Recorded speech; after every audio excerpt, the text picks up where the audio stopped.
Во тек е пробниот период во неколку населени места во Карбинци кои добиваат вода од хидросистемот Злетовица.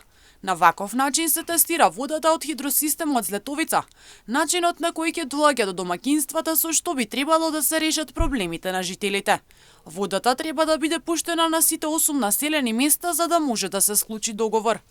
Градоначалникот на општина Карбинци Виктор Паунов посочи дека во наредниот период се надева дека граѓаните кои се снабдуваат со вода од хидросистемот Злетовица не би требало да се соочуваат со проблеми при снабдувањето како што било досега. Хидросистемот Злетовица е веќе во една фаза на да го кажеме тест период кој што општина Карбинци го започнува тоест е започнат веќе во извесен период.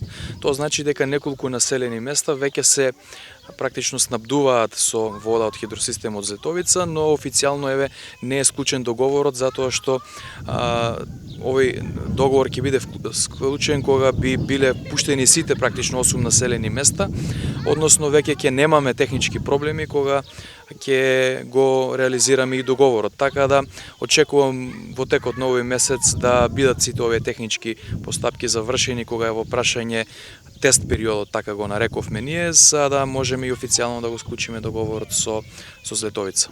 Почетокот на претходниот месец водата од хидросистемот Злетовица пробно се пушти во село Аргулица, Радање и Црвулево. Овој месец треба да протече низ чешмите во село Таринци и подплачковичките карбински села. Претходниот период поголем дел од овие населени места се соочуваа со големи проблеми со водоснабдувањето. Немаа вода по неколку дена или сами се снаоѓаа со вода за пиење. Ваквите и слични проблеми би биле минато со приклучување на хидросистемот Злетовица.